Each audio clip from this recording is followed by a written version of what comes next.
మన ప్రభువును ప్రియ రక్షకుడైన యేసుక్రీస్తు వారి అతి పవిత్రమైన నామమున డైలీ బైబిల్ యోషస్ని వీక్షిస్తున్న మన సంఘ సభ్యులకు మరియు ఆత్మీయులందరికీ మన హృదయపూర్వక స్వాగతం. The church of south India diocese of Medak holy trinity church Bolarum సమర్పించే ఈనాటి మన కార్యక్రమంలో ద సఫరింగ్స్ ఆఫ్ క్రైస్ట్, క్రీస్తు ప్రభుని శిలువ శ్రమలు అనే అంశంపై మన సంఘ సభ్యులు శ్రీమతి డోరతీ ముల్కీ మధుకర్ గారు దైవ సందేశాన్ని అందిస్తూ ఉన్నారు. సందేశానికి ఉపోద్ఘాతంగా ఈ భక్తి గీతం.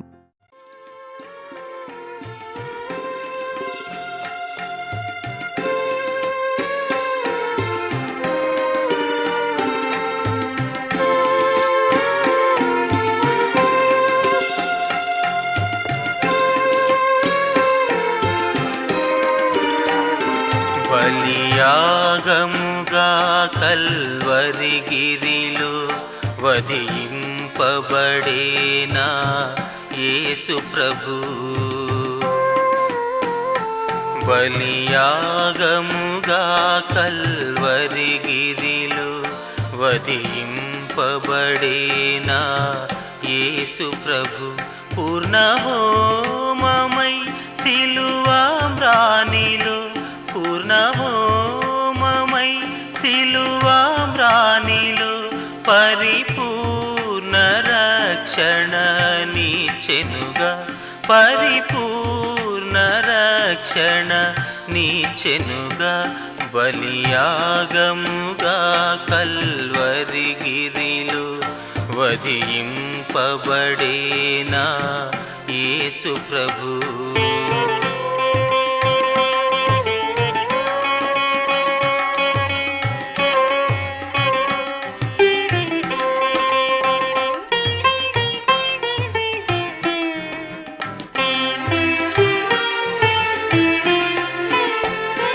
వధశాలకు వెళ్ళిన మార్గం వరుడేసుడు నాకై పయనించే.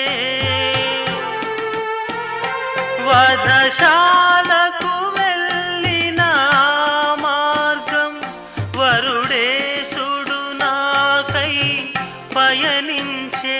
వహించెను నా వ్యసనములన్నీ, భరించెను నా వ్యాధులనన్నీ. వహించెను నా వ్యసనములన్నీ, భరించెను నా వ్యాధులనన్నీ. బలియాగముగా కల్వరి గిరిలో వధింపబడేనా యేసు ప్రభు.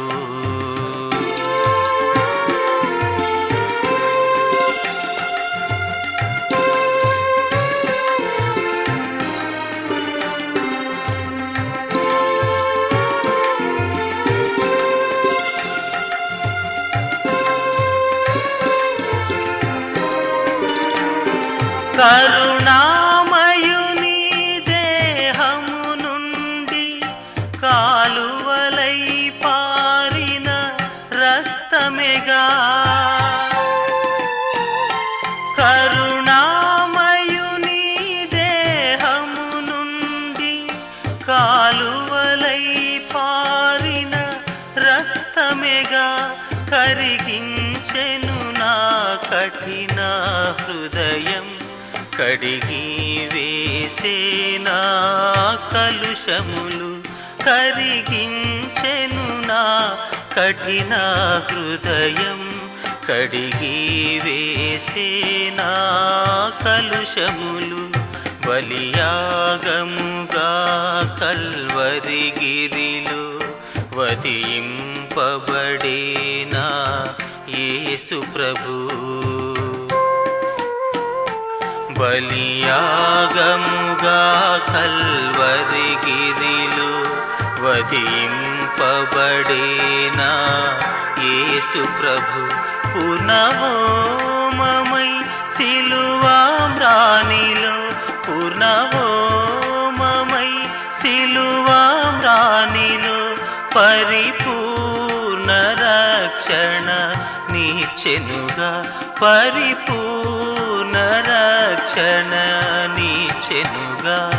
బలియాగముగా కల్వరిగిరిలో వధింపబడేనా యేసు ప్రభు.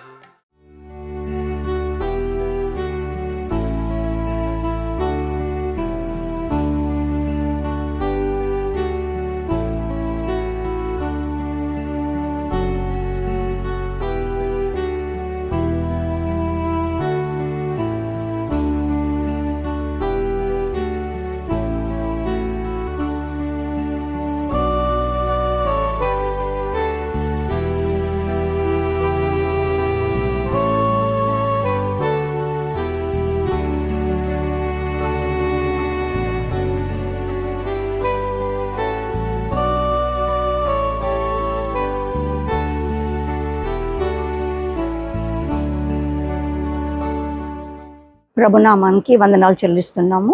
ఈ ఉదయకాల ధ్యానంగా ఈ రోజుకు మనము తీసుకున్న అంశము సఫరింగ్ ఆఫ్ క్రైస్ట్. యెషయా 53 ఫస్ట్ 3 వర్సెస్. మేము తెలియజేసిన సమాచారము ఎవడు నమ్మెను? యెహోవా బాహువు ఎవనికి బలపరచెను? లేత మొక్క వలె ఎండిన భూమిలో మొలచిన మొక్క వలెను అతడు ఆయన ఎదుట పెరిగెను. అతనికి స్వరూపమైనను సొగసైనను లేదు. మనం అతన్ని చూచి అపేక్షించుకున్నట్లు అతని యందు స్వరూపము లేదు. ప్రభు ఈ వాక్యాన్ని దీవించునుగాక. ప్రభు ఈ వాక్యంతో మాతో మాట్లాడమని వేడుకుంటున్నాము నాయనా. అవును ప్రభు, మీరు మా గురించి ప్రభు సిల్వలో మరణించారు తండ్రి. ఈ యొక్క ప్రవచనము ఓల్డ్ టెస్ట్మెంట్లోనే ముందే ఇచ్చారు ప్రభు నీ గురించి తండ్రి. అది నూతన నిబంధనలో నెరవేర్చినందుకు ప్రభా మేము ఎన్నో విషయాలు నేర్చుకున్నందుకు తండ్రి మీకు వందనాలు చెల్లిస్తున్నాం. ఈ వాక్యంతో మాతో మాట్లాడమని, నువ్వు పొందిన గాయాలు దెబ్బలు చేత ప్రభా మాకు రక్షణ ఉంది అని ముందే మాకు బయలుపరిచావు ప్రభా. మీ గురించి ముందే ప్రభా ప్రవక్తలు చెప్పి ఉన్నారు నాయన. ఐజయ్యా రాసిన గ్రంథంలో ప్రభా మేము ఇప్పుడు చదివిన ప్రకారం ప్రభా దీంతో మాతో మాట్లాడమని, అనేకులకు ప్రభా ఇది ఒక మార్గదర్శినిగా ఉండడానికి ప్రభా చూపించమని ఈ శ్రమ దినాల్లో మాతో ఉండినందుకు వందనాలు చెల్లిస్తూ క్రీస్తుపేట వేడుకుంటున్నాము తండ్రి. ఆమెన్. ఐజయ్యా 53లో మనం చూస్తే ఇది ఈ యొక్క chapter anointing, suffering and victory of Messiah అనేది ఐజయ్యా ముందే మనకి బయలుపరిచారన్నమాట. దేవుడు ఐజయ్యాకి ఇచ్చిన ఈ యొక్క ముందే తెలిపిండనమాట. ముందు ఏం జరగబోతుందని దేవుడు ఐజయ్యాతో మాట్లాడి ఇది అన్ని కూడా ప్రకటన చేయించాడనమాట. దేవుడు ప్రభు ఎప్పుడైనా కూడా ఏదైనా కూడా ప్రవక్తల ద్వారానే మనకి తెలియజేశాడు. మేము తెలియజేసిన సమాచారము ఎవడు నమ్మెను? ఐజయ్యా అంటుండనమాట. ఐజయ్యా ఎన్నో ప్రవచనాలు చేస్తుండు. ఎంతో మందికి ఇజ్రాయెల్ వాళ్ళు ఎన్నోసార్లు పాపం చేసినప్పుడు వాళ్ళకి ఏం చేసిండంటే ఎన్నోసార్లు హెచ్చరించిండు, ఎన్నోసార్లు వాళ్ళకి మంచి మాటలు చెప్పాడు. ప్రభు రాకడ గురించి కూడా వాళ్ళకి తెలియజేస్తున్నాడు అనమాట. ఇప్పుడు రాబోయే దినాలలో ప్రభు మసీయా వస్తున్నాడు. ఆయన ఒక అనాయింటింగ్ ఎవరి ద్వారా జరిగింది అని అంటే మనకి ఇక్కడ చూస్తున్నాము. నూతన నిబంధనలో అనాయింటింగ్ గురించి ముందే ఇక్కడ జాన్ ద బ్యాప్టిస్ట్ ద్వారా మనకి చెప్పాడనమాట. ఏం చెప్పాడు అంటే పాప క్షమాపణ పొందుడి అనేది ముందే మనకి ఇక్కడ మాథ్యూలో మనకి జాన్ ద బ్యాప్టిస్ట్ ముందే ప్రచారం చేసిండు. యేసు రాకడ గురించి ఆయన వస్తాడు అని చెప్పాడు. ఆయనకు ముందే ఆయన సరళమని చేస్తున్నాడు. యెహోవా బాహువు ఎవనికి బయలుపరిచెను? యెహోవా బాహు, దేవుని యొక్క బాహు, దేవుని యొక్క బలము, దేవుని యొక్క మన ఆదరణ అన్నీ కూడా ఆయన బాహులో ఉన్నదని ముందే ఆయన బయలుపరచాడు అనమాట. ఆయన బాహు లేనిది, ఆయన యొక్క చేతి హస్తం మన మీద లేనిది మనం ఏమీ కూడా చెయ్యలేము. ఆయన హస్తం మనకి ఎంతో బలంగా ఉంటుంది. ఆయన హస్తం లేనిది మనము ఏమీ చేయలేము. కాబట్టి ఆయన హస్తం మనకి చాలా, ఆయన ఒక బాహులో ఎంతో బలం ఉంది, ఎంతో కృప ఉంది, ఎంతో ప్రేమ ఉంది అని ఐజయ్యా ముందే మనకి చెప్పి ఉన్నాడు. లేత మొక్క వలె ఎండిన భూమిలో మొలిచిన మొక్క వలె ఉంటాడు. ఎండిన భూమి అంటే ఇజ్రాయిల్కి ఒక సాదృశ్యం ఏంటిదంటే వాళ్ళు ఎన్నో పాపాలు చేసిండు. వాళ్ళ నిమిత్తము ఆయన ఒక ఎంతో బలమైన క్రియలు వాళ్ళు పాపం చేసినా కూడా దేవుడు ఎన్నోసార్లు వాళ్ళని క్షమించారు. ప్రవక్తల ద్వారా వాళ్ళని పంపించి ఎన్నోసార్లు వాళ్ళకి బయలుపరిచాడు అనమాట. ఇప్పటికైనా దారికి రమ్మని, ఇప్పటికైనా మీరు నమ్మండి అని. అట్లనే మనం నూతన నిబంధనలో చూస్తే లేత మొక్క వలె ఎండిన భూమిలో మొలిచిన మొక్కవల అంటే జీసస్ క్రైస్ట్ అంటే యేసు క్రీస్తు అన్నమాట. ఎండిన భూమిలో ఆయన ఒక మొక్క వలె మొలిచి ఆయన మనకి ఆయన ఎదుట పెరిగెను. ఎవరి ఎదుట పెరిగి అంటే దేవుని ఎదుట పెరిగి, అతని స్వరూపమైన సొగసైనను లేదు. ఆయనను మనం ఇక్కడ చూసినట్టయితే ఏన్షియంట్ టైమ్స్లో కూడా జ్యూస్ ఎన్నో తప్పులు చేశారు. వారు యేసును ప్రభుని గురించి నమ్మలేదు, ఎన్ని చెప్పినా నమ్మలేదు. యేసయ్య చెప్పిన సమాచారము ఏంటిదంటే ఇప్పుడు కూడా మనం చూస్తే నమ్మలేదనమాట. దేవుని బయలుపరిచాను. ఆ రక్షణ కార్యము ఎవరిని బయలుపరిచానంటే ఆ రక్షణ కార్యము ఇప్పుడు మనకి నూతన నిబంధనలో మనకు యేసుక్రీస్తు ద్వారా రక్షణ వచ్చిందనేది ఐజయ్యా ప్రవక్త అప్పుడే మనకి పాత నిబంధనలో మనకి బయలుపరచనమాట. ఈ రోజు కూడా చాలా మంది యేసును గురించి ప్రశ్న వేస్తున్నారు. మనం చూసినట్టయితే ఎంతో మంది దేవుని గురించి, ఎంతో మంది ఈ కాలంలో కూడా ఈ యొక్క నూతన మనం ఉంటున్న ఈ కాలంలో కూడా ఎంతో మంది ప్రవక్తలు యేసుని గురించి చెప్తున్నారు. మనం యూట్యూబ్లో చూసినా, టీవీలలో చూసినా, ఎన్నో కన్వెన్షన్ మీటింగ్స్లో చూసినా కూడా యేసువే నిజమైన దేవుడు అని చెప్తుంటే కూడా ఎన్నో భయంకరమైన మాటలు యేసుని గురించి మనం వినలేని సత్యాలు వాళ్ళు దేవుని అడుగుతున్నారనమాట. ఎన్నో భయంకరమైన మాటలు అవి వినలేము కూడా. కానీ అయినా కూడా వాళ్ళు ఎన్నో డిబేట్స్ చేసి యేసుని గురించి సత్యాలు చెప్తున్నారు. ఎందుకంటే వాళ్ళు బైబిల్ చదువుతలేరు, వాళ్ళకి ఏమీ తెలియదు, వాళ్ళ దేవుడి సత్యం అనుకుంటున్నారు. కానీ మనం చూసినట్టయితే ఇక్కడ అప్పుడు కూడా నమ్మలేదు, ఇప్పుడు కూడా నమ్ముతలేరు అనేది మనము చూస్తున్నాం. ఆయన అందుకే ఈ లోకానికి ఆయన ఒక మొలకలాగా వచ్చిండనమాట. ఈ భూమిలో మొలకలాగా వచ్చి ఆయన ఒక చెట్టు వల్లే పెద్దగా అదే మ్రాను మీద మనకి ప్రాణం అర్పించేను అనేది మనం ఇక్కడ చూస్తున్నాము. లేత మొక్క వలె ఆయన ప్రవక్త ఎండిన భూమి. ఇజ్రాయిల్ యొక్క ఆధ్యాత్మిక స్థితి ఎట్లా ఉండేనంటే భయంకరమైన పాపములు చేసి ఉండే. అందుకే యేసు ప్రభు మనకి దానికి సాదృశ్యంగా ఈ లోకానికి మన కోసం ఆయన పంపబడెను. ఈ లోకానికి పంపబడి మన కోసం ఆయన ప్రాణం ఇచ్చాడు.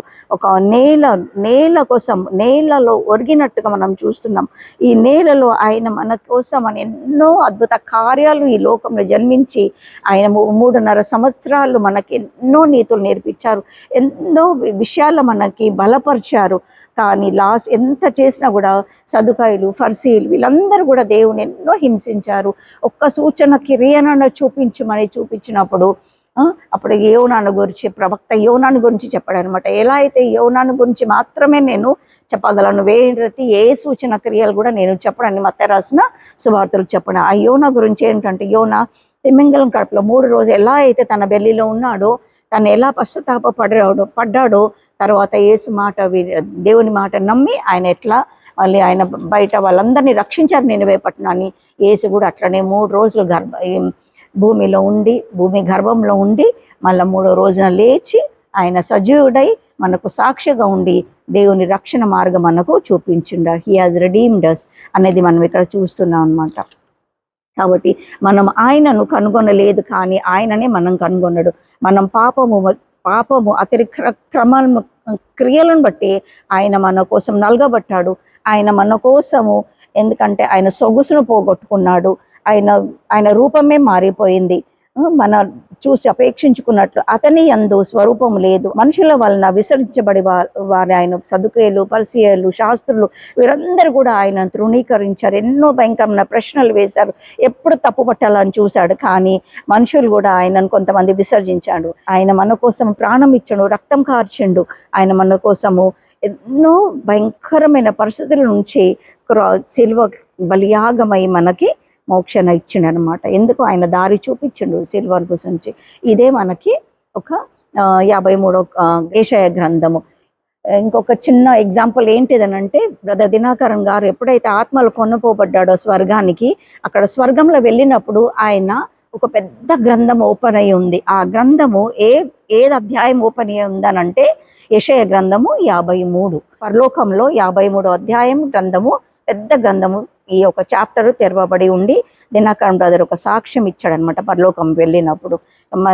మీకు వీలు ఉన్నప్పుడు 53వ కీర్తన చాలా లోతైన విషయాలు. Please try to meditate on it, ఎందుకంటే అవి చాలా విషయాలు మనకి బయలుపరుస్తుంది. కొద్ది సమయంలో ఇవన్నీ వివరాలు మనం ఇవ్వలేము, కానీ అనాయింటింగ్, సఫరింగ్ అండ్ విక్టరీ గురించి మనకు 53వ అధ్యాయం మనకు చెప్తుందనమాట. ఎట్లా మన కోసం యేసయ్య ప్రాణం ఇచ్చాడని. ప్రభు ఈ వాక్యాన్ని దీవించి మనం కూడా ఆయన గాయం చేతిలో నిర్దోషులుగా మన పాపాలు క్షమింపడంలా మనం ఆయనను వేడుకొని మనము దేవుని రాజ్యం కోసము సిద్ధపరుస్తాం. ప్రభు ఈ వాక్యాన్ని దీవించి మేమందరం దీవించిన గాక అని ప్రార్థిస్తున్నాం.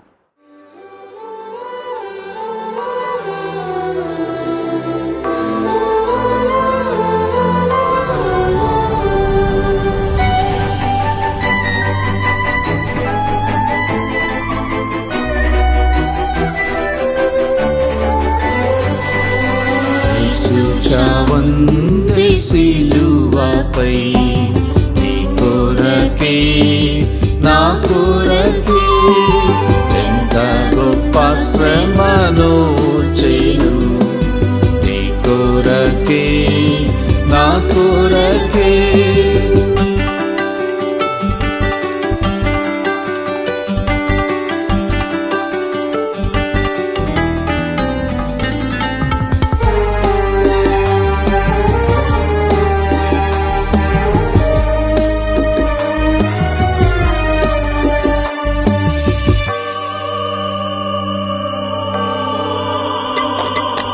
నది వలె యేసు రక్తము సిలువలో నుండి ప్రవహించే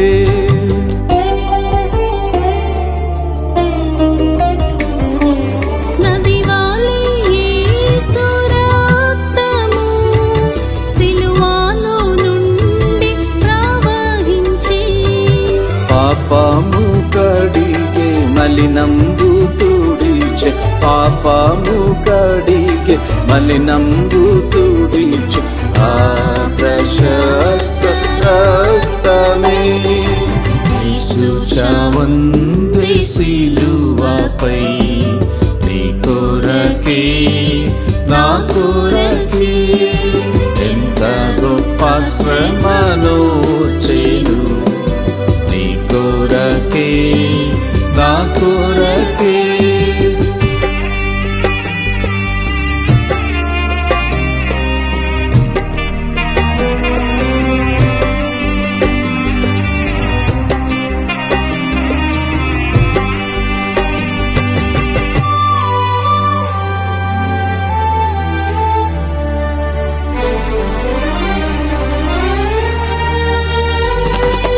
నీడి నీ పాపములు ఒప్పుకో నీ పాప డాగులు తుడుచుకో